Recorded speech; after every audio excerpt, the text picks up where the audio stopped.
अस्सलाम वालेकुम स्टूडेंट्स। आज हम लोगों ने एक्सरसाइज नंबर 2.5 एंड 2.6 करनी है, चैप्टर नंबर 2 की। तो चलें स्टार्ट करते हैं। सबसे पहले टॉपिक है हमारे पास truth sets, a link between set theory and logics. ये क्या है टॉपिक, इसमें हमने क्या देखना है उसके बारे में थोड़ा सा जानते हैं। जैसे कि देखें, पिछले लेक्चर में हमने पढ़े थे ट्रुथ टेबल्स। हमने बहुत सारी पढ़ी थी, हम चीज़ें देखी थी जिसके अंदर था लॉजिकली हमने देखा था। जैसे कि हमने कंजक्शन पढ़ी थी, डिसजंक्शन पढ़ी थी, कंजक्शन को हमने एंड भी कहा था, यानी एंड ऑपरेशन पढ़ा था, और ऑपरेशन पढ़ा था, निगेशन पढ़ी थी, ठीक है, इम्प्लीकेशन, बाई कंडीशनल, ये सारी चीज़ें हमने पिछले लेक्चर में की थी। अब उनका लिंक करना है हमने सेट थ्योरी, यानी कि वो लॉजिक्स थी हमारे पास। अब उन लॉजिक्स का लिंक हमने सेट थ्योरी के साथ करना है, यानी सेट्स के ऊपर जो ऑपरेशन होते हैं, यूनियन, इंटरसेक्शन और आपके पास कॉम्प्लीमेंट, इनके साथ हम उन लॉजिक्स को कंपेयर करेंगे। ठीक है, जैसे कि आपने देखा था जो एंड ऑपरेशन था उसमें क्या होता था कि अगर दोनों प्रोपोजिशंस ट्रू होती थी तभी ट्रू माना जाता था। अगर एक भी फॉल्स हो जाती थी तो हम उसे फॉल्स मानते थे, जो एंड ऑपरेशन होता था। अब देखें, ये थोड़ा बहुत लिंक इंटरसेक्शन के साथ नहीं करता। इंटरसेक्शन में हम उन्हीं एलिमेंट्स को लेते हैं जो दोनों सेट में कॉमन होते हैं। एक सेट में एलिमेंट हो दूसरे में ना हो तो हम उसे इंटरसेक्शन में नहीं लेते। तो क्या हम एंड ऑपरेशन को कंपेयर कर सकते हैं इंटरसेक्शन के साथ, कि हम कह सकते हैं कि एंड ऑपरेशन भी इंटरसेक्शन की तरह ही काम करेगा। इसी तरह यूनियन में हम क्या करते थे, अगर एक भी सेट में एलिमेंट होता था तो हम ले लेते थे, यानी कि दोनों सेट के एलिमेंट्स ही उसमें आ जाते थे। अगर एक में है दूसरे में नहीं भी है तब भी यूनियन में हम उसे लेते थे। तो जो और ऑपरेशन था वहाँ पे हमने क्या पढ़ा था कि अगर एक स्टेटमेंट भी ट्रू है तो हम उसे ट्रू ले लेते थे। और यूनियन में भी हम ऐसा ही कुछ करते हैं कि अगर एक सेट में, दोनों सेट में से किसी एक में भी एलिमेंट अगर है तो हम उसे यूनियन में ले लेते हैं। तो यूनियन ऐसे ही और ऑपरेशन के साथ कर जाएगा। यही चीज़ें हमने इसमें देखनी है। इसी से ही रिलेटेड हम एक्सरसाइज नंबर 2.4 के क्वेश्चंस करेंगे। तो चलें इसके बारे में पढ़ते हैं, क्या है आपकी बुक में इससे रिलेटेड लिखा हुआ। Logical propositions P and Q, जैसे कि लॉजिकल प्रोपोजिशंस दी जाती थी में P and Q, are formulae expressed in terms of some variables. For the sake of simplicity and convenience, we may assume that they are all expressed in terms of a single variable x, where x is the real variable, p is equals to p of x। कि हम इसे किसी इस function की form में represent करवा दें जहाँ पे x बिलोंग करता है रियल नंबर को। All those values of x which make the formula p of x true for a set theory, say p, then p is the truth set of p. Similarly, the set q of q may be defined. We can extend this notion and apply in other cases. अब यहाँ तक तो था कि हमारे पास जो p और q propositions दी जाती थी। अब हम जब सेट थ्योरी के अंदर आएंगे तो हम इनको किसी और के साथ कंपेयर करवाएंगे। जैसे p वहाँ प्रोपोजिशन थी, यहाँ पर फंक्शन बन गया, p ऑफ x बन गया, q वहाँ पे प्रोपोजिशन थी, यहाँ पे q ऑफ x बन जाएगा। इसी तरह जब हम सेट्स पे जाएंगे तो p को हम सेट a मान लेंगे, q को हम सेट b मान लेंगे, ऐसा हम कुछ करेंगे। तो चलें सबसे पहला केस पढ़ते हैं कि जैसे ट्रुथ सेट के अंदर ट्रुथ टेबल्स जब हमने देखे थे, पिछला लेक्चर जो था उसमें सबसे पहला यही था निगेशन p वाला। सबसे पहला हमने निगेशन p ही देखा था ना, आपको याद होगा कल हमने निगेशन p देखा था। तो निगेशन क्या था, ट्रुथ सेट जो निगेशन p का ट्रुथ टेबल जो बनता था उसमें क्या होता था, ये कंसिस्ट करता था उन वैल्यूज़ के ऊपर के जिसके लिए p फॉल्स करता था उसके लिए ट्रू कर देता था, और जिसके लिए p ट्रू होता था उसके लिए ये फॉल्स। यानी कि निगेशन p का मतलब क्या था, p का उल्ट कर देना। तो ये मेंबर हो सकता है कॉम्प्लीमेंट का। कॉम्प्लीमेंट से हम निगेशन को कंपैरिजन कर सकते हैं, यानी कि यहाँ पर निगेशन को हम कंपैरिजन करवाएंगे कॉम्प्लीमेंट के साथ। कैसे, ज़रा आप सोचिए। कॉम्प्लीमेंट जो था उसके बारे में, कॉम्प्लीमेंट ऑफ अ सेट जब हम फाइंड किया करते थे उसका क्या मतलब होता था।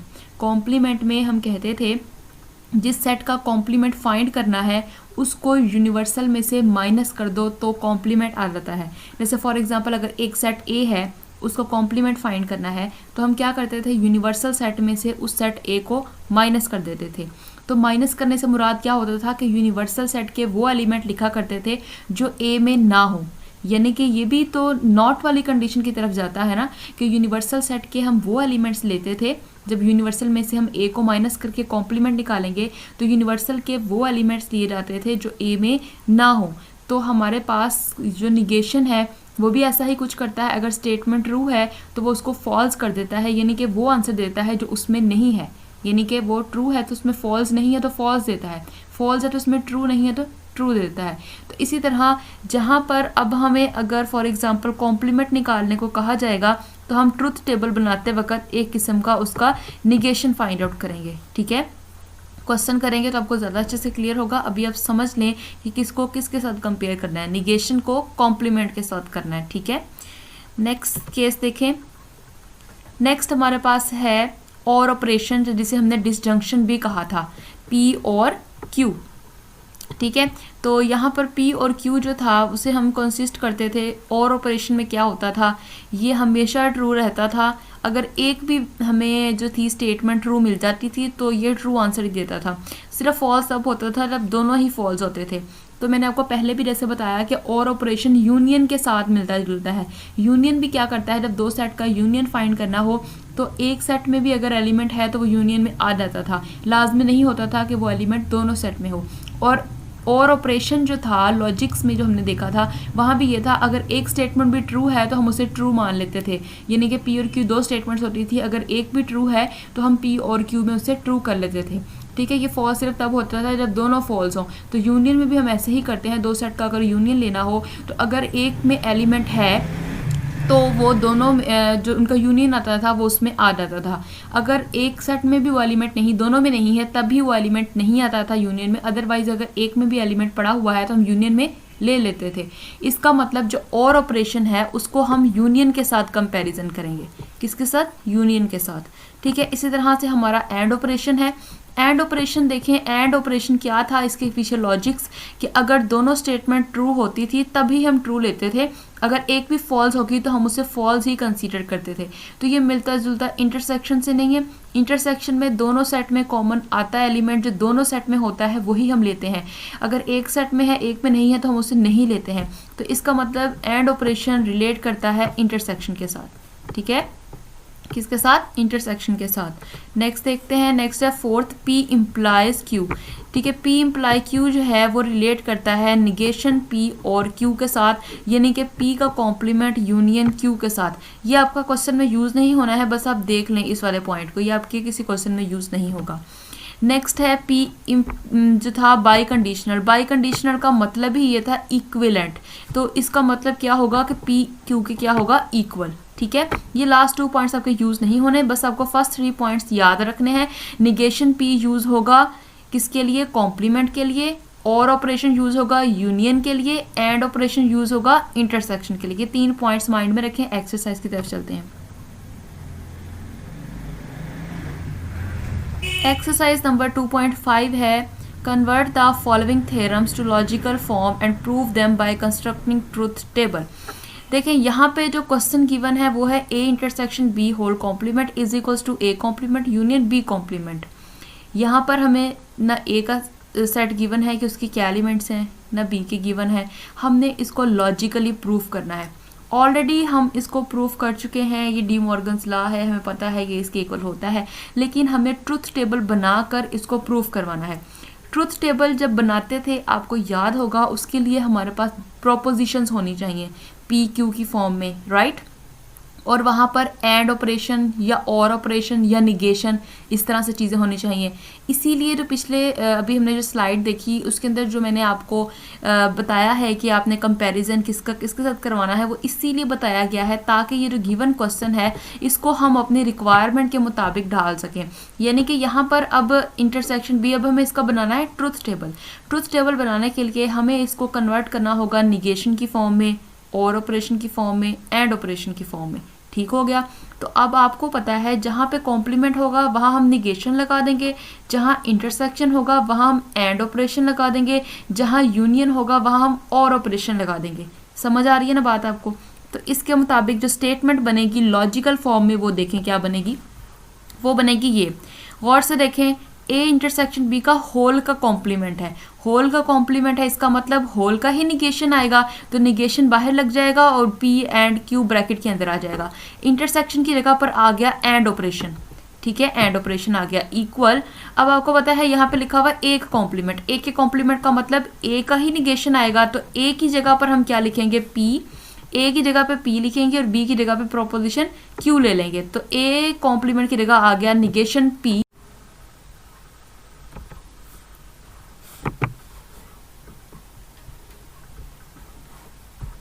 यूनियन की जगह पे हमने लिख दिया और ऑपरेशन, और बी कॉम्प्लीमेंट की जगह आ जाएगा निगेशन क्यू।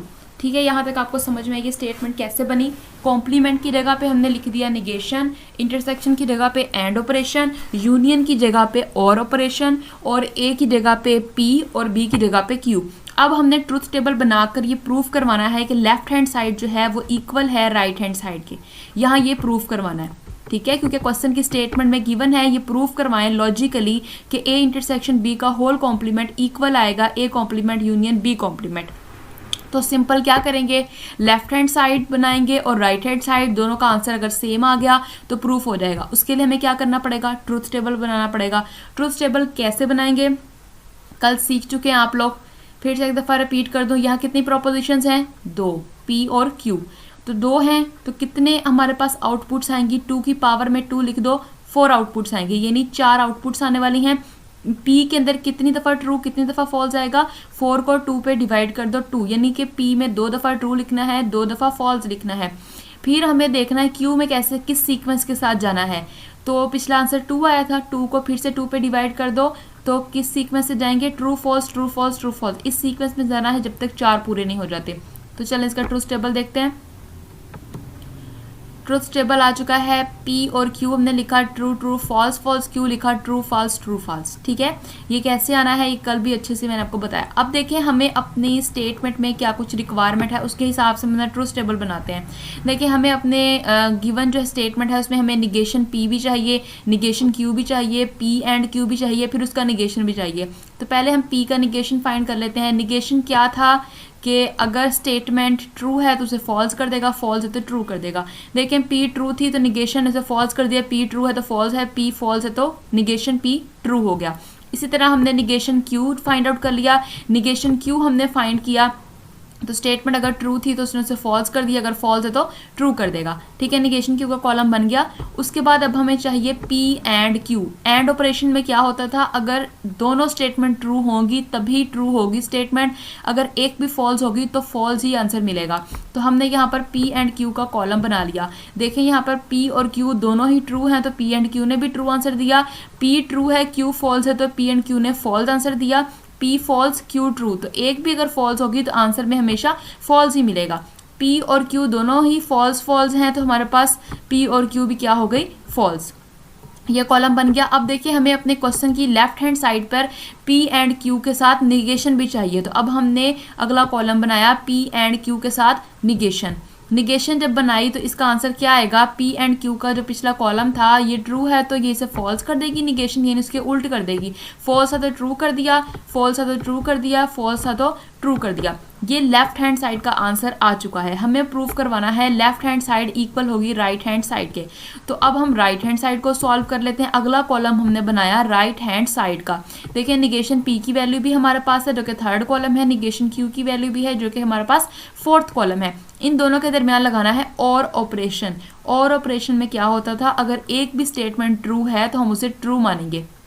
देखिए निगेशन पी और निगेशन क्यू जो था वो दोनों में फॉल्स फॉल्स है तो इनका और ऑपरेशन में फॉल्स ही आएगा। निगेशन पी और क्यू में सेकंड वाले में फॉल्स और ट्रू है, अगर एक भी स्टेटमेंट ट्रू है तो हम इसे ट्रू मानेंगे। इसी तरह ट्रू फॉल्स है तो ट्रू, ट्रू ट्रू है तो ट्रू आ जाएगा। देखें अब जो लास्ट 2 वाले कॉलम्स हैं ये दोनों के आंसर सेम आए हैं, सेम आ गए हैं। इसका मतलब लेफ्ट हैंड साइड का आंसर राइट हैंड साइड के इक्वल हो गया है और जो हमें प्रूफ करवाना था वो प्रूफ हो चुका है। ठीक हो गया, अगले क्वेश्चन की तरफ चलते हैं। नेक्स्ट क्वेश्चन नंबर 4 है A union into B intersection C is equals to A union B intersection A union C। Logics के जरिए सॉल्व करना है तो लॉजिकल ऑपरेटर्स यूज़ करेंगे। सबसे पहले अपनी स्टेटमेंट को लॉजिकली स्टेटमेंट के अंदर कन्वर्ट करेंगे, यानी कि P Q R की फॉर्म में। यहाँ पर 3 सेट हैं A B C, तो प्रोपोजिशंस भी कितनी आएंगी, 3 ही आएंगी। एक को P का नाम दे देंगे, एक को Q का, एक को R का। इसमें कॉम्प्लीमेंट नहीं है इस वजह से निगेशन आएगा ही नहीं। इसमें सिर्फ यूनियन और इंटरसेक्शन यूज़ हो रहे हैं तो इसका मतलब और ऑपरेशन और एंड ऑपरेशन ही सिर्फ आएगा। तो इसकी हम स्टेटमेंट लिख लेते हैं लॉजिकल फॉर्म में। तो स्टेटमेंट आ गई है।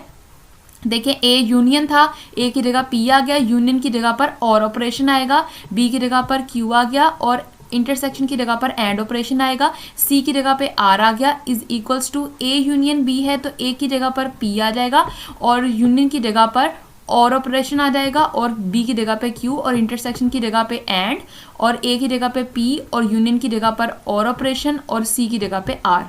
यहाँ तक समझ में आ गया। अब इसके ट्रूथ टेबल की तरफ जाना है। ट्रूथ टेबल बनाने से पहले अब हमें क्या देखना है, सबसे पहले कि कितनी प्रोपोजिशंस शामिल हैं। हाँ जी, गौर करें, बताएं कितनी प्रोपोजिशंस हैं। देखें कितनी प्रोपोजिशंस हैं इसमें, पी क्यू आर, 3 प्रोपोजिशंस हैं। 3 प्रोपोजिशंस हैं तो क्या करेंगे, 2 की पावर में 3 लिखेंगे। ये आपने रफ पे करना होता है, ये शॉर्ट ट्रिक है जैसे मैंने कल बताई थी। 2 की पावर में 3 करेंगे तो आंसर क्या आएगा, 8। इसका मतलब इसकी 8 आउटपुट्स आनी है। ठीक है, इसकी 8 आउटपुट्स आएंगी। तो अब देखना है जो पहले वाली प्रोपोजिशन होगी यानी पी, उसमें किस सीक्वेंस के साथ लिखना है। 8 आंसर्स आने हैं तो 8 को आप 2 पे डिवाइड करोगे, आंसर क्या आएगा 4। इसका मतलब आपने 4 दफ़ा पी में ट्रू लिखना है, 4 दफ़ा फॉल्स, यानी पहले 4 ट्रू फिर आखिरी 4 फॉल्स। अब आपने देखना है क्यू में किस सीक्वेंस से जाना है। पिछला आंसर 4 आया था तो 4 को 2 पे डिवाइड करेंगे तो आंसर क्या आएगा 2। इसका मतलब आपने क्यू में 2 के सीक्वेंस के साथ लिखना है, यानी 2 ट्रू 2 फॉल्स, 2 ट्रू 2 फॉल्स, तब तक लिखते जाना है जब तक 8 पूरे नहीं हो जाते। फिर आती है बारी आर की। पिछला आंसर 2 आया था, 2 को 2 पे डिवाइड करेंगे, आंसर आएगा 1। इसका मतलब आर वाले कॉलम में आपने 1 के सीक्वेंस के साथ लिखना है, यानी एक ट्रू होगा एक फॉल्स, एक ट्रू एक फॉल्स। देखते हैं इसका टेबल। देखें टेबल आ चुका है। देखें पी के अंदर हमारे पास, पी के अंदर देखें ट्रू ट्रू ट्रू 4 दफ़ा ट्रू 4 दफ़ा फॉल्स। क्यू के अंदर देखें हमारे पास 2 दफ़ा ट्रू 2 दफ़ा फॉल्स, ट्रू 2 दफ़ा ट्रू 2 दफ़ा फॉल्स। आर में देखें 1 दफ़ा true 1 false, 1 true 1 false, 1 true 1 false, 1 true 1 false. समझ आ गई बात की कि हमने ये किस तरह से लिखना होता है। अगर आप यही नहीं लिख पाएंगे तो आगे आप कैसे जाएंगे। तो इसके लिए मैंने आपको ये शॉर्ट ट्रिक बताई है, इसके ज़रिए आप इजीली फाइंड कर सकते हैं। अगर आप वैसे याद करेंगे कि पहले दोनों ट्रू आएंगे फिर 2 ट्रू 1 फॉल्स, तो आपके लिए बहुत मुश्किल हो जाएगा। इस तरह से आप इजीली आसानी के साथ लिख सकते हैं। ठीक हो गया। अब देखना ये है कि ट्रूथ टेबल बनाने के लिए कि हमारी जो स्टेटमेंट है उसमें क्या क्या रिक्वायरमेंट्स हैं। हमारी स्टेटमेंट में हमें रिक्वायर है क्यू एंड आर चाहिए, हमें पी और क्यू चाहिए, हमें पी और आर चाहिए, फिर इनके दरम्यान एंड ऑपरेशन चाहिए और लेफ्ट साइड पे और ऑपरेशन चाहिए। तो सबसे पहले हम यहाँ पर Q and R find out कर लेते हैं। एंड ऑपरेशन में क्या था, अगर दोनों स्टेटमेंट ट्रू होंगी तभी ट्रू माना जाएगा, अदरवाइज अगर एक भी फॉल्स होगी तो वो फॉल्स होगा। तो क्यू और आर के दरमियान में एंड ऑपरेशन लगाते हैं। क्यू और आर ट्रू हैं तो ट्रू हो जाएगा, क्यू ट्रू आर फॉल्स तो फॉल्स हो जाएगा, क्यू फॉल्स आर ट्रू तो फॉल्स हो जाएगा। अगर एक भी स्टेटमेंट फॉल्स हुई तो फॉल्स, अगर दोनों ट्रू होंगी तभी ये ट्रू होगा, अदरवाइज ये ट्रू नहीं होगा। अब हम पी और क्यू के दरमियान में और ऑपरेशन फाइंड कर लेते हैं। पी और क्यू में और ऑपरेशन क्या था, अगर एक भी स्टेटमेंट ट्रू हो जाती है तो ये इसको ट्रू कर देगा, तो वो हमने फाइंड कर लिया। फिर हम फाइंड करेंगे पी और आर ऑपरेशन। पी और आर के अंदर क्या होगा कि अगर हमारे पास एक भी स्टेटमेंट ट्रू होगी तो वो उसे ट्रू मान लेगा। इसी तरह से अब हमें इसकी left hand side find out करनी है। लेफ्ट हैंड साइड में है पी और क्यू एंड आर। पी और क्यू एंड आर है हमारे पास यहाँ पे।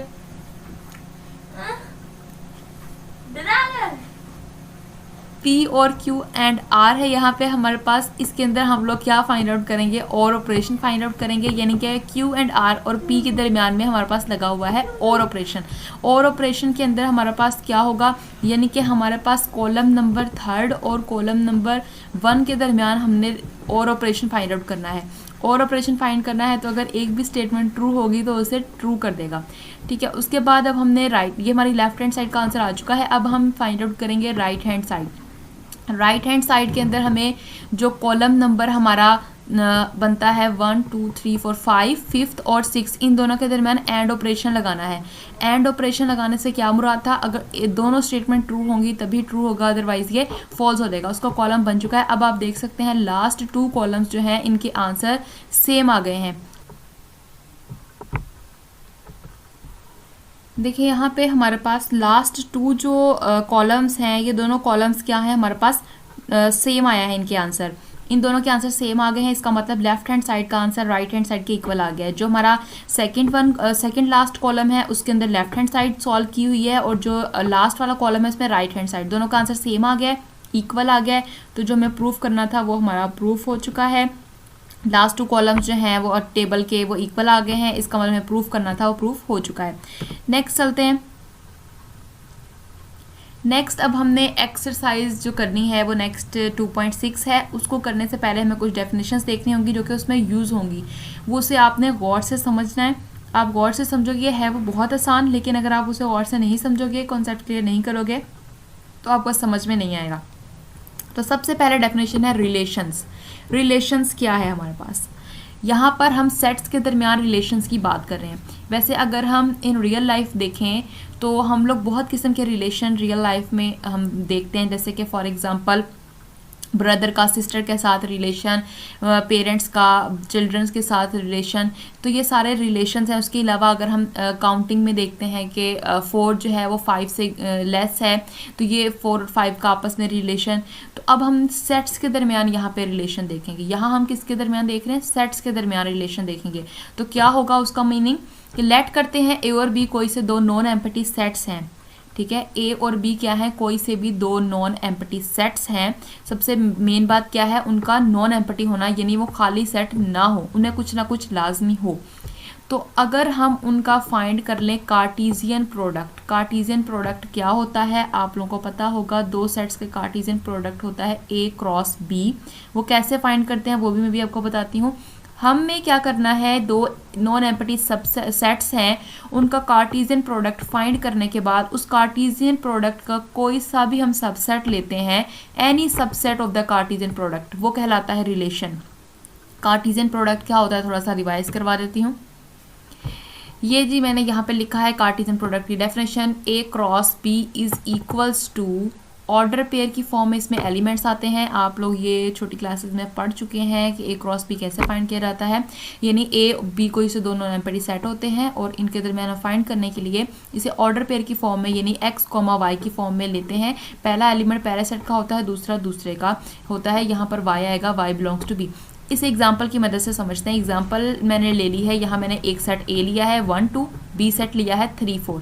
अब इसका कार्टीजियन प्रोडक्ट यानी ए क्रॉस बी फाइंड करते हैं। करने के लिए क्या करना है, पहले सेट का पहला एलिमेंट लेना है और दूसरे के सभी के साथ बारी बारी ऑर्डर पेयर की फॉर्म में लिखना है।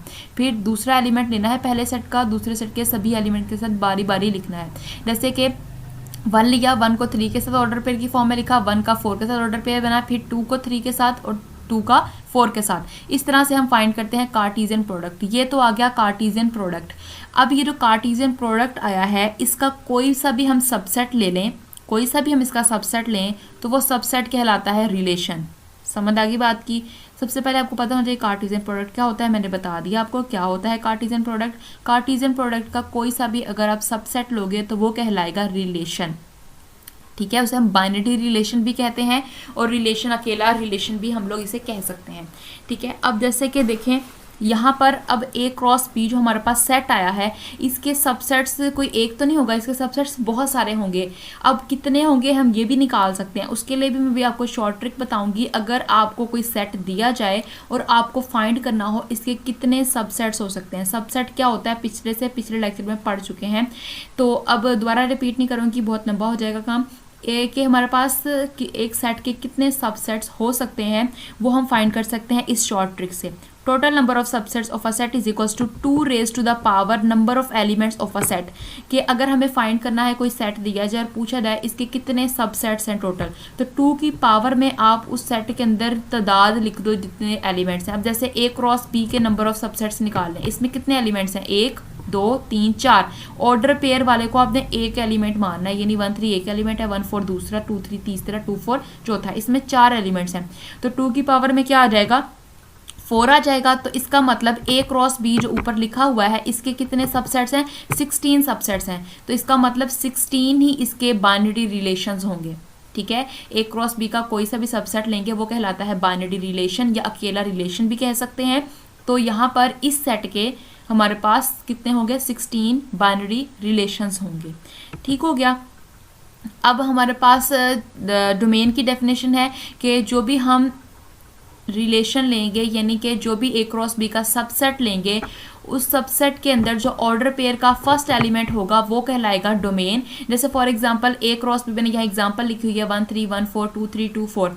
इसका मैं कोई सा भी सबसेट ले लूँ, फॉर एग्जांपल मैं 1 3 और 1 4 ले रही हूँ सबसेट। इसके अंदर डोमेन जो फर्स्ट एलिमेंट होगा वो डोमेन का होगा ऑर्डर पेयर का। ऑर्डर पेयर का फर्स्ट एलिमेंट क्या है, 1 है, तो 1 डोमेन का एलिमेंट होगा। सेकंड में 2 3 में देखें फर्स्ट एलिमेंट क्या है, 2 है, तो 2 डोमेन का एलिमेंट होगा। तो ऑर्डर पेयर के अंदर जो पहला एलिमेंट होगा उसे हम क्या कहेंगे, डोमेन, उस रिलेशन की।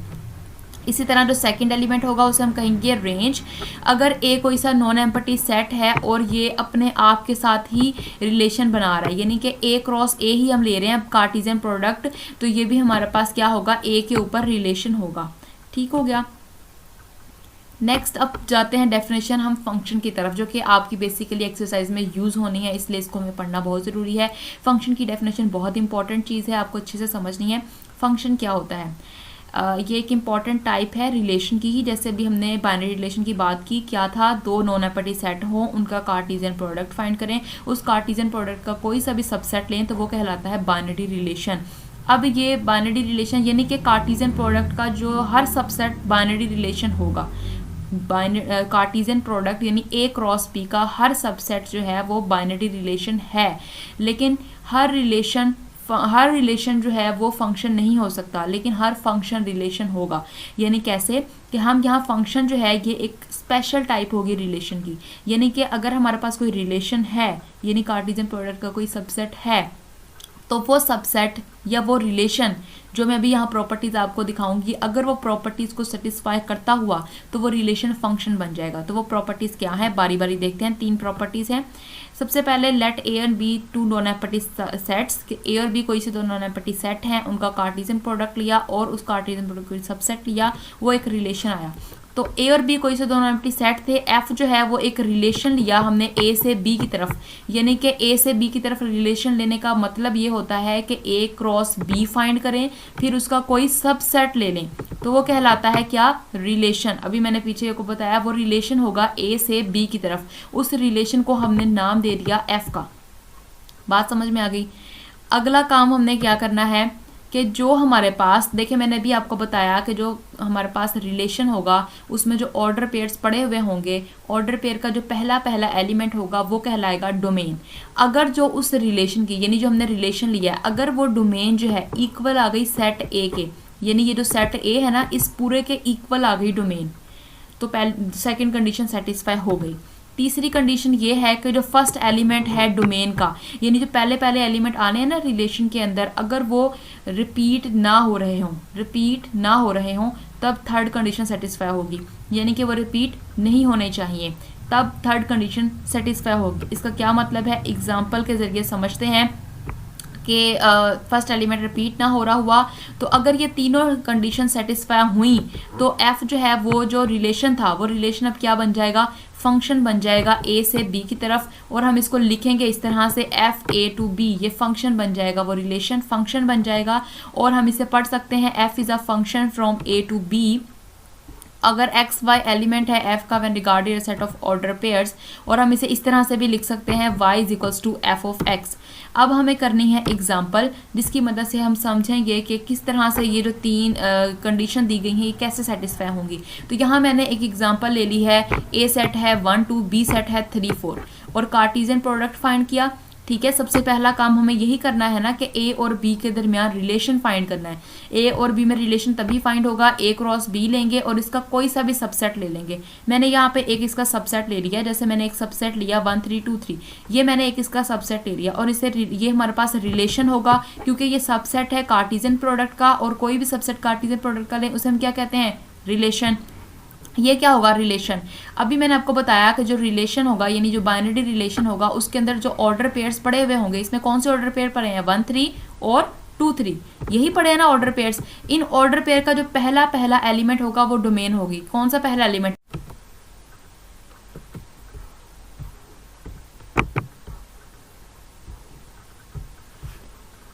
1 और 2, 1 और 2 पड़े हैं, इसका मतलब इस रिलेशन की डोमेन क्या हो जाएगी, डोमेन हो जानी है 1 और 2।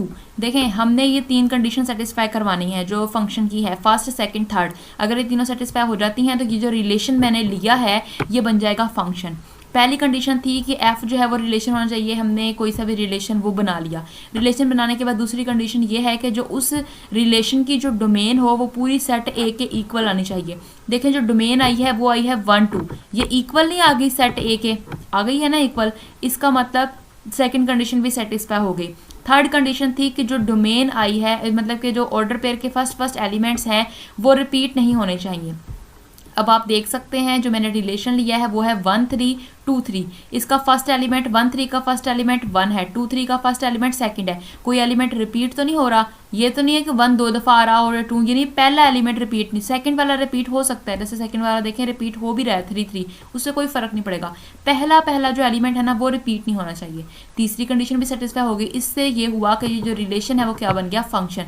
अब एक और इसका सबसेट लेते हैं इसी ए क्रॉस बी का, जो कि देखिएगा वो रिलेशन तो होगा लेकिन फंक्शन नहीं होगा। अब मैंने एक और रिलेशन ले लिया है, यानी कि ए क्रॉस बी का एक और सबसेट ले लिया है जो कि है 1 3 1 4।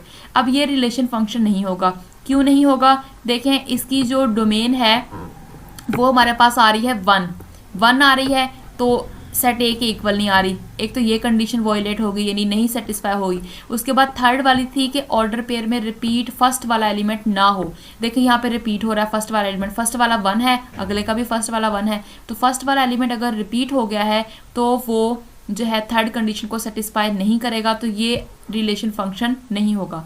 अगर इन दोनों में से कोई एक भी कंडीशन सेटिस्फाई नहीं हुई तो वो रिलेशन फंक्शन नहीं होगा। उम्मीद करती हूँ फंक्शन का कॉन्सेप्ट समझ आ गया होगा। अब इससे रिलेटेड एक्सरसाइज के क्वेश्चन करते हैं। क्वेश्चन नंबर है 1 for A is equals to a set दिया गया है, find the following relations in A, state the domain and range of each relation, also draw the graph of each.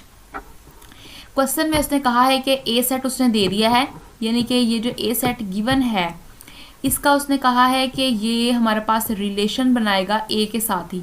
ए के साथ ही relation बनाने का मतलब कि ए क्रॉस ए ही हमने लेना है और उसी में से रिलेशन बनना है, और जो रिलेशन बनना है वो उसने खुद ही क्वेश्चन में दे दिया है। ये देखें जो फर्स्ट पार्ट में दिया हुआ है X by such that Y is equals to X, ये उसने रिलेशन दे दिया है खुद से, तो हमने इसी रिलेशन के अकॉर्डिंग जो है वो रिलेशन जनरेट करना है और उसकी हमने डोमेन और रेंज लिखनी है।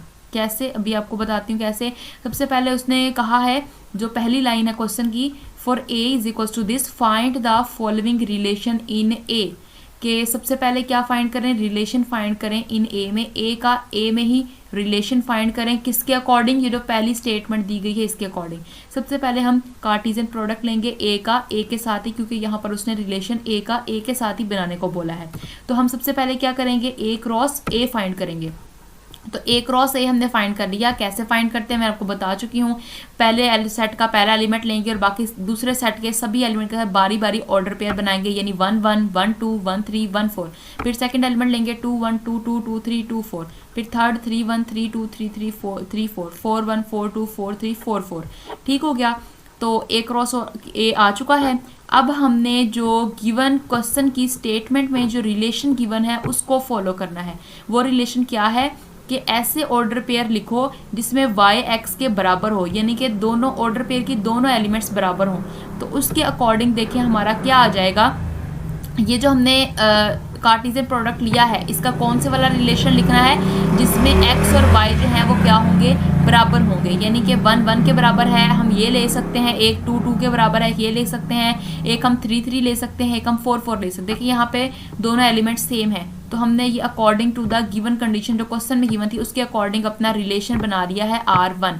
ठीक है, अब इस R1 की हमें लिखनी है डोमेन। डोमेन आपको मैंने बताया है जो ऑर्डर पेयर पड़े हुए होंगे रिलेशन के अंदर उसका पहला एलिमेंट जो होगा उसे हम डोमेन कहते हैं। तो इसमें देखें पहला एलिमेंट क्या है, पहले ऑर्डर पेयर में 1 है, दूसरा 2 है, तीसरा 3 है, चौथा 4 है। तो डोमेन क्या आ गई, डोमेन आपके पास आ गई 1 2 3 4। रेंज क्या होती है ऑर्डर पेयर का, सेकंड एलिमेंट भी 1 2 3 4 ही है, इसलिए रेंज क्या आ गई 1 2 3 4। उसके बाद उसने क्वेश्चन में ग्राफ ड्रॉ करने के लिए भी कहा है, ये आपको करने की जरूरत नहीं है लेकिन फिर भी मैंने यहाँ पे आपको ड्रॉ कर दिया है। कैसे करेंगे, आपने एक्स एक्सिस और वाई एक्सिस ड्रॉ कर लिया है, यहाँ पे एलिमेंट्स लिखे 1 2 3 4। अब देखें ग्राफ कैसे ड्रॉ करना है, ये जो आपने रिलेशन निकाला है ना R1, इसके अकॉर्डिंग ग्राफ बनाना है। देखें ये 1 पे क्या दे रहा है आंसर, 1 ही दे रहा है, तो यहाँ से 1 लेंगे और यहाँ से 1 देखें, यहाँ पे 1 आंसर आ गया। उसके बाद इसलिए स्ट्रेट लाइन बनेगी। 2 पे 2 दे रहा है, 2 पे 2 आ गया, 3 पे 3 आ गया, 4 पे 4, इन पॉइंट्स को आपने मिला दिया तो ये आपके पास इस तरह की स्ट्रेट लाइन बनेगी। ठीक है, अगर आप बनाना चाहें तो बना सकते हैं। नेक्स्ट क्वेश्चन देखते हैं इसका। नेक्स्ट क्वेश्चन है, उसमें उसने रिलेशन सेट हमने पिछले वाला ही लेना है जो ये क्वेश्चन की स्टेटमेंट में गिवन है ए, यही वाला सेट लेना है। बस आपने रिलेशन आपका चेंज हो गया है जो सेकंड पार्ट में आपका गिवन है। इसमें जो रिलेशन गिवन है अब आपने ये वाला रिलेशन लेना है। इसमें रिलेशन क्या है, y plus X is equals to 5, यानी ऐसे ऑर्डर पेयर लिखने हैं जिन दोनों को जमा करें तो आंसर क्या बने, 5 बने। तो सबसे पहले हम a क्रॉस a फाइंड कर लेते हैं जैसे हमने पिछले क्वेश्चन में किया, ताकि हमारे पास सारा जो है वो कार्टेशियन प्रोडक्ट सामने होगा तो उसे देख के हम इजीली अपने जो है रिलेशन के एलिमेंट्स लिख सकते हैं। अब इसमें से आपने ऐसे एलिमेंट ढूंढने हैं जिनको जमा करने से आंसर 5 बनता हो। देखें यहाँ पर 1 4 को जमा करने से 5 बनेगा, तो एक तो ये एलिमेंट आ जाएगा। 2 को 3 में ऐड करने से 5 बनेगा, उसके अलावा जो है 3 को 2 में ऐड करने से 5 बनेगा, 4 को 1 में ऐड करने से 5 बनेगा। तो ये एलिमेंट्स आ जाएंगे आपके रिलेशन के, जो आपका रिलेशन उसने पूछा था वो एलिमेंट्स दिख रही है। अब उसने क्वेश्चन में कहा है कि रिलेशन की डोमेन भी बतानी है। डोमेन क्या आ जाएगी, सेट का अंदर ऑर्डर पेयर के पहला एलिमेंट। तो पहला एलिमेंट क्या है, पहले ऑर्डर पेयर का 1 है, दूसरे का 2 है, तीसरे का 3 है, चौथे का 4 है। तो क्या आ जाएगी डोमेन 1 2 3 4। और अगर आप रेंज देखें तो रेंज में सेकेंड एलिमेंट आता है तो वो है 4 3 2 1। तो आपके पास इस तरह से आ जाएगी रेंज 4 3 2 1। आप सेट के अंदर रीअरेंज करके भी लिख सकते हैं, कोई फर्क नहीं पड़ेगा इसके ऊपर। 4 3 2 1 को 1 2 3 4 भी लिख सकते हैं। इसका एक पार्ट रह गया है, 3 और 4 ये आपने खुद करना है। नेक्स्ट है definition inverse of a function की। आगे एक्सरसाइज का जो क्वेश्चन करना है वो रिलेटेड होगा इनवर्स ऑफ अ फंक्शन से। इसका मैं ज़्यादा डिटेल में नहीं जाऊंगी, बस थोड़ा सा बताऊंगी जितना कि आपकी एक्सरसाइज में यूज़ होना है। इनवर्स ऑफ अ फंक्शन क्या होगा, जैसे कि अभी यहाँ से समझ लेते हैं। जैसे यहाँ पे देखें ये ऑर्डर पेयर दिया मैंने, ये रिलेशन देखें R1, इसके अंदर है 1 4 2 3 3 2 4 1। ठीक है, ये रिलेशन दिया। अगर हमें कहा जाना इस रिलेशन का इन्वर्स निकालो, इन्वर्स में क्या करेंगे, इनकी आपस में ना ऑर्डर पेयर में जगह चेंज कर देंगे आपस में। जैसे कि 1 4 है ना, हम कर देंगे 4 1, 2 3 है तो हम कर देंगे 3 2, 3 2 है तो कर देंगे 2 3, 4 1 है तो कर देंगे 1 4। समझ आई? इस तरह से इन्वर्स में हम ऑर्डर पेयर में जगह उनकी बदल देंगे। तो इनवर्स ऑफ फंक्शन की डेफिनेशन देखते हैं। इफ अ रिलेशन और a function is given in the tabular form er a set of order pair के, ऑर्डर पेयर की फॉर्म में, जैसे भी मैंने आपको दिखाया ऑर्डर पेयर की फॉर्म में अगर हमें गिवन है फंक्शन या रिलेशन, तो इसका इनवर्स हम हासिल कर सकते हैं कैसे, the component of each order pair. आगे अगर हम उनका इंटरचेंज कर दें, interchanging the component of each order pair, her order pair के कंपोनेंट को इंटरचेंज कर दें, जैसे मैंने अभी आपको बताया। तो इनवर्स को हम डिनोट करेंगे, अगर वो आर या एफ का इनवर्स है तो हम डिनोट करेंगे आर की पावर -1 और एफ इनवर्स। इस तरह से हम उसे रिप्रेजेंट कर सकते हैं। और अगर वो कहता है कि वो सेट बिल्डर नोटेशन में फॉर्म में दिया हो, यानी कि जैसे वेरिएबल की फॉर्म में दिया हो, सेट बिल्डर नोटेशन कल हमने पढ़ी थी, तो उसमें हम इनवर्स कैसे हासिल करेंगे, हम x और y की प्लेसेस को चेंज कर देंगे। यानी कि जब सेट बिल्डर नोटेशन फॉर्म में फंक्शन गिवन होगा तो आपको पता है उसमें एक वेरिएबल होता है, तो वहाँ पर x और y वेरिएबल होंगे, हम इनकी आपस में प्लेसेस चेंज करके इनवर्स फाइंड कर लिया करेंगे। और यहाँ पे वो एक इम्पॉर्टेंट बात बता रहा है कि इनवर्स अगर किसी फंक्शन का हम फाइंड करते हैं, लाजमी नहीं है कि जो इनवर्स आना है वो भी फंक्शन ही हो, वो हमें देखना पड़ेगा। अब ये बातें हमने एक्सरसाइज में लगानी है, तो एक्सरसाइज का क्वेश्चन स्टार्ट करते हैं। Find the inverse of each of the following relation, tell whether each relation and its inverse is a function और नॉट। क्वेश्चन को समझें वो क्या पूछ रहा है। वो पूछ रहा है ये जो नीचे रिलेशंस गिवन है इनका इनवर्स फाइंड करें, और ये भी बताएं कि जो यहाँ रिलेशन गिवन है वो फंक्शन है कि नहीं, और जो इसका इन्वर्स आएगा वो भी बताएं कि वो भी फंक्शन है कि नहीं। ठीक है, बात समझ आ रही है ना। ये जो रिलेशन गिवन है इसके बारे में बताना है क्या ये फंक्शन है कि नहीं। फंक्शन के लिए मैंने आपको देखने का क्या तरीका बताया था कि जो पहला एलिमेंट आना है वो रिपीट ना हो रहा हो और वो डोमेन के इक्वल हो। यहाँ अब डोमेन तो हमें दी नहीं गई, तो हम यहाँ पे सिर्फ क्या देखेंगे, पहला एलिमेंट जो है ऑर्डर पेयर का वो रिपीट तो नहीं हो रहा। देखें 1 2 3 4 5 नहीं हो रहा रिपीट। इसका मतलब जो गिवन रिलेशन है वो फंक्शन है, जो गिवन रिलेशन है वो फंक्शन है। इस क्वेश्चन में उसने ये कहा है कि इसमें उसने ये कहा है कि ये जो गिवन है ये क्या है, रिलेशंस हैं। फंक्शन हमें बताना है कि ये रिलेशन फंक्शन है कि नहीं। तो फंक्शन तो ये है, देख लिया हमने फंक्शन है। अब हमें फाइंड क्या करना है जी, इनवर्स। इनवर्स फाइंड आउट करना है। इनवर्स फाइंड करने के लिए मैंने आपको अभी बताया, आपने क्या करना है ऑर्डर पे, अगर अभी हमने देखी definition inverse of a function की कि अगर आपको जो रिलेशन है वो इस तरह से गिवन है कि टेबुलर फॉर्म में है। टेबुलर फॉर्म क्या होती है कि जिसमें कोमास लगे हों और ब्रैकेट्स के अंदर पड़े हों एलिमेंट्स। तो आपने क्या करना है, जो ऑर्डर पेयर के अंदर एलिमेंट्स पड़े हैं उनकी प्लेसेस को आपस में इंटरचेंज कर देना है, आपका इनवर्स आ जाएगा। तो जैसे कि यहाँ पे है 1 3 पहला ऑर्डर पेयर, आप इसे क्या कर दोगे 3 1, 2 5 है तो क्या कर दोगे 5 2, 3 7 है तो क्या कर दोगे 7 3, 4 9 है तो क्या कर दोगे 9 4, 5 11 है तो क्या कर दोगे 11 5। तो क्या हो जाएगा, इनवर्स आ जाएगा यहाँ पे 3 1 5 2 7 3 9 4 11 5।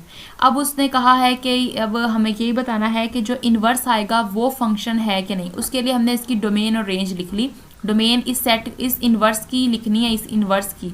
इनवर्स के अंदर पहला एलिमेंट क्या है 3 5 7 9 11, इसलिए हमने डोमेन लिख ली। देखें डोमेन के अंदर कोई रेपिटेशन आ रही है, कुछ रिपीट हो रहा है, नहीं हो रहा ना, इसका मतलब हमारी फंक्शन की डेफिनेशन फुलफिल हो गई है। इसका मतलब जो इनवर्स है वो हमारे पास फंक्शन होगा।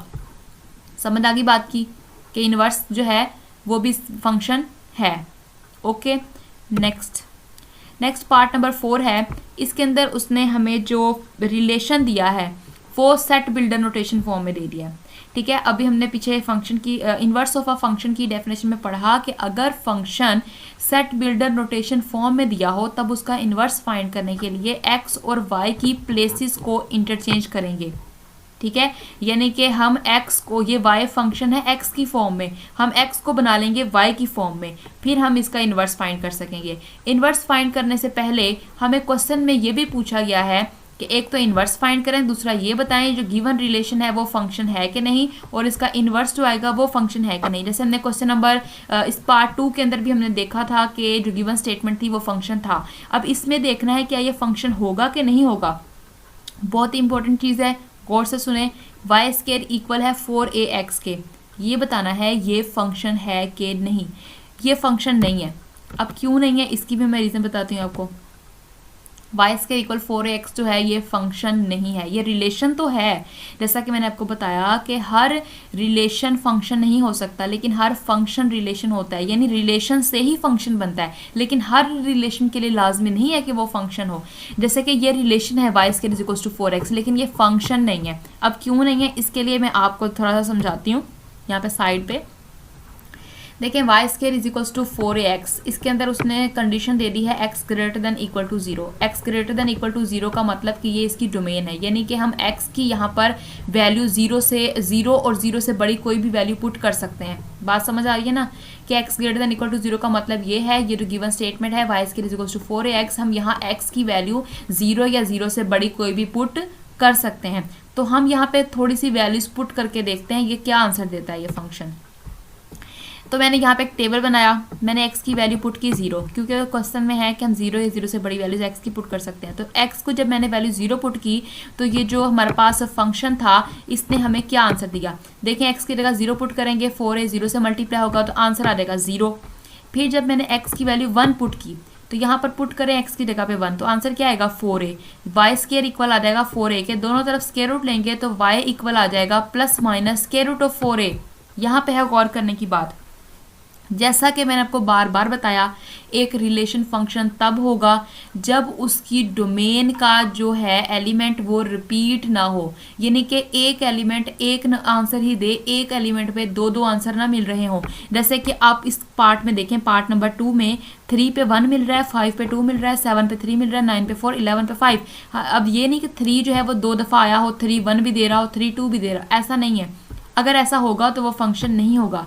देखें यहाँ पर 1 जो है वो 2 एलिमेंट के साथ लिखा जाएगा, 1 comma square root 4a, 1 comma minus square root 4a, तब तो ये फंक्शन नहीं रहेगा ना, क्योंकि ऑर्डर पेयर में पहला जो एलिमेंट है उसमें रेपिटेशन आ जाएगी, 1 2 दफ़ा आ जाना है पहली प्लेसेस पे, इस वजह से फंक्शन नहीं रहेगा। अब जब हमने 2 पुट किया, 2 जब पुट किया तो x की जगह 2 पुट किया, 4 टू द 8a आया, वाई स्केयर इक्वल आया 8a के, दोनों तरफ स्केयर रूट लिया तो plus minus square root of 8a आया। देखें प्लस माइनस 2 आंसर आया 2 पे भी।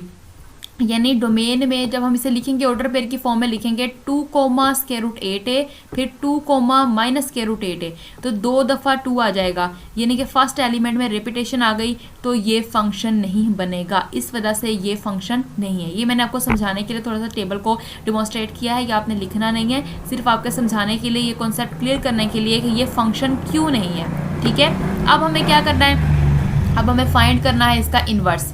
इन्वर्स कैसे फाइंड करना है, क्योंकि ये सेट बिल्डर नोटेशन फॉर्म में है, इसका इन्वर्स फाइंड करने के लिए हम x को एक्सप्रेस करवाएंगे y की फॉर्म में, यानी कि हम x को इधर ही रहने देंगे, 4a को ले जाकर उसके नीचे डिवाइड करवा देंगे। अब देखिए हम x को एक्सप्रेस करवा चुके हैं y की फॉर्म में, अब हमने जहाँ पर x है वहाँ y और y की जगह x लिख देंगे, यानी कि वेरिएबल को चेंज करने से कोई फर्क नहीं पड़ता। उसने ऐसा ही बोला था ना, x और y को इंटरचेंज कर दो, तो y की जगह x लिख दिया, x की जगह y लिख दिया, वेरिएबल चेंज करने से कोई फर्क नहीं पड़ता, ये इसका आ जाएगा इन्वर्स। अब हमें ये देखना है जो इन्वर्स आया है क्या ये फंक्शन होगा कि नहीं, ये भी तो देखना है ना। इन्वर्स आया है y is equals to X square divided by 4a। अब गौर से देखें कि अगर हम यहाँ x की कोई भी वैल्यू पुट करते हैं, x की वैल्यू हम 0 से बड़ी कोई भी पुट कर सकते हैं। आप 0 पुट करेंगे y का आंसर 0 आएगा, आप 1 पुट करेंगे तो 1 डिवाइडेड बाय 4a आएगा। अब y के ऊपर स्केयर नहीं है, जो हम स्केयर रूट लेंगे तो 2 आंसर मिलेंगे। इसका मतलब जो इन्वर्स आया है वो फंक्शन है, वो फंक्शन की प्रॉपर्टी को फुलफिल कर रहा है, वो वहाँ पर 2 आंसर नहीं देगा। इसका मतलब जो इन्वर्स आया है वो फंक्शन है। देखें अब गिवन जो रिलेशन था वो फंक्शन नहीं था, लेकिन उस रिलेशन का जो इन्वर्स है वो फंक्शन हो गया। ठीक हो गया, एक पार्ट रह गया, पार्ट नंबर 5, वो आप खुद सॉल्व करेंगे। ओके स्टूडेंट्स, आज का लेक्चर हुआ एंड, नेक्स्ट वीडियो में नेक्स्ट लेक्चर के साथ मिलेंगे। ओके।